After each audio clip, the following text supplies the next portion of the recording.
Behold, I am the handmaid of the Lord. May it be done to me according to your word. It is easy to read the annunciation, the context of the announcement of the motherhood of Mary.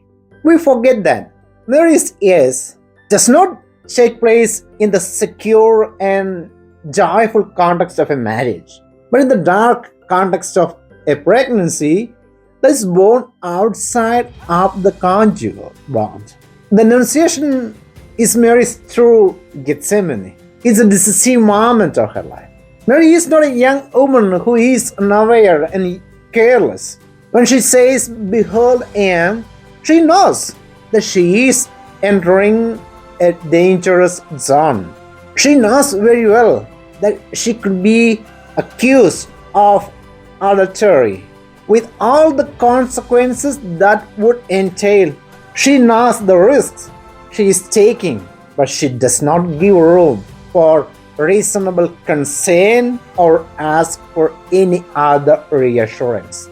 You see, it's good to remember that faith does not protect us from problems, but it can be the light that guides us through the darkness.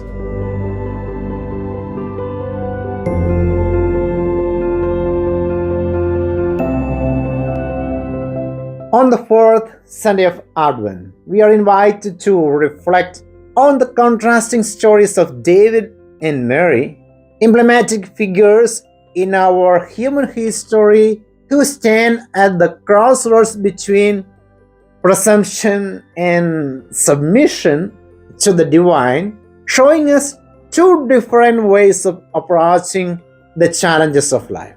David, resourceful and ambitious, desires to build a dwelling place for God, believes that he can include the divine in our human plans, and even presumes to shape God's destiny. On the other hand, Mary is characterized by her act of submission, agreeing to be an instrument in the divine hands. This contrast challenges us to examine our perspectives on divine greatness and leadership in history. The key lesson is that true greatness is found in humility and openness to what is beyond our human understanding. But we must also keep in mind that the divine announcement to Mary is not an idealistic or romantic one, but one that enters fully into the reality of her life. For Mary, being open to God's proposal meant taking risks. It meant exposing herself to the possibility of rejection and even stoning. Her faith does not wait for a logical clarity. She trusts even when not everything is clear to her. This is an obvious contrast with the scene in Genesis, where Adam hides. Here Mary is found.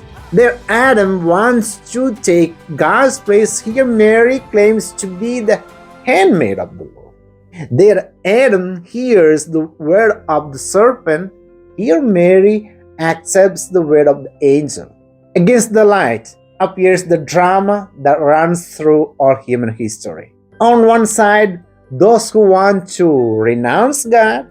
On the other, those who want to cooperate with God. And when will we understand that God does not take anything away from us but gives us everything? And when will we realize that the Lord is in our history not to upset our plans but to give new meaning to our lives and the relationships we build?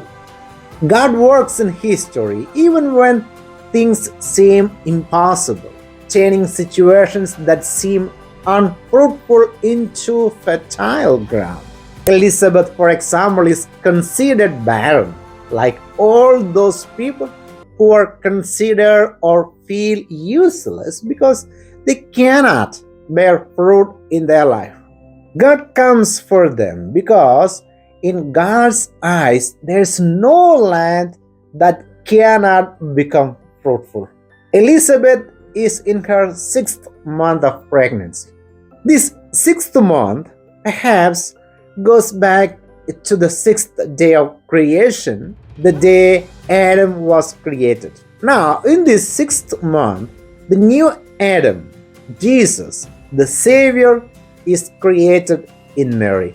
It's a moment of creation and rebirth, a sign that invites us to look at every situation in the light of the possibility of unexpected fruitfulness. This call to interior fruitfulness refers to the preparation of our hearts as a dwelling place for God. All external efforts to decorate Christmas must be accompanied by an internal commitment.